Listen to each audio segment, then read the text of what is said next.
ቅዱስ ቅዱስ ቅዱስ ሕያው እግዚአብሔር ኢየሱስ ክርስቶስ በመስቀል ላይ ተሰቅለ ክቡር ደምን አፍስሰ ከጨለማ ወደሚደንቅ ብርሃን ከሞት ወደ ዘላለማዊ ሕይወት ያሻገርከን በቅዱስ ቃልህ ዘወትር የምትባርከን የምትቀድሰን ሊቀ ካህናችን የሰላማችን ንጉስ አንተ ነህና ክብር ምስጋና አምልኮት ውዳሴ ከዘላለም እስከ ዘላለም ላንተ ለልዑል እግዚአብሔር ብቻ ይሁን አሜን። እንግዲህ ቃል ስጋ የሆነው ኢየሱስ ክርስቶስ ያለው ዘላለማዊ ሕይወት አለው። እኛ ቃል ስጋ ለሆነው በመካከላችን በትንሣኤ ለተገለጠው የኢየሱስ ክርስቶስ የትንሣኤው መልእክተኞች ነን።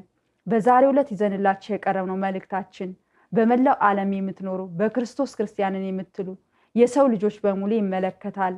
በሕያው እግዚአብሔር ፊት የአምልኮት የምስጋና መዝሙር ለመዘመር በፊቱ ስንቀርብ መጀመሪያ ምን ማድረግ መዘጋጀት አለብን በሚል ኃይለ ቃል ሕያው እግዚአብሔር ኢየሱስ ክርስቶስ ያዘዘንን መልእክት ወደ እናንተ እናደርሳለን። እናንተ በክርስቶስ ክርስቲያንን የምትሉ የፕሮቴስታንት ሃይማኖት ተከታዮች ለአምልኮ ስለምታቀርቡት መዝሙር እንድታውቁ እንድንላችኋለን።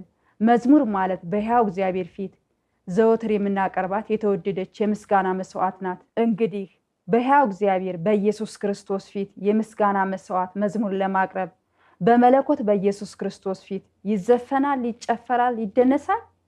ይህ በመለኮት በኢየሱስ ክርስቶስ ፊት መዘባበት አጋንንታዊ ድፍረት ነው።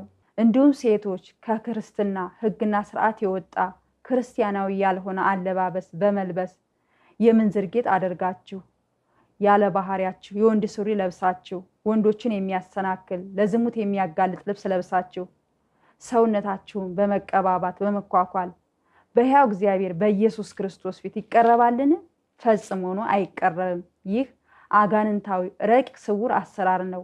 ለዚህ ነው በመጽሐፍ ቅዱስ አንደኛ ጢሞቴዎስ ምዕራፍ 5 ከቁጥር 6 ላይ ቅምጥሊቷ በሕይወት ሳለች የሞተች ናት ያለው። እንግዲህ እናንተ በክርስቶስ ክርስቲያንን የምትሉ የፕሮቴስታንት ሃይማኖት የወንጌል ሰባኪ መምህራን፣ ፓስተሮች፣ የዘመኑ ትንቢት ተናጋሪ ነቢይ ነን የምትሉ ምዕመናንን ጨምሮ ከሕያው እግዚአብሔር ሕግና ትእዛዝ የወጣ በኢየሱስ ክርስቶስ ወንጌል ያልተሰበከ ቅዱሳን ሐዋርያቶች አምላካችን ኢየሱስ ክርስቶስን ለማምለክ ያላደረጉት ለሕያው እግዚአብሔር ለኢየሱስ ክርስቶስ አምልኮት የመሰለ ውዳሴ ምስጋና እናቅርብ በማለት በመዝሙር በአምልኮ ሽፋን በሕያው እግዚአብሔር በኢየሱስ ክርስቶስ ፊት የምታፌዙ፣ የምትቀልዱ፣ የምትዘፍኑ፣ የምትደንሱ፣ የምትጨፍሩ ስርዓት አልባ የጥፋት ልጆች ሆናችሁ አምላካችን ኢየሱስ ክርስቶስ የሰጠንን ጸጋ አቃላችሁ የደሙን ቃል ኪዳን አግፋፍታችሁ እስከ ዛሬ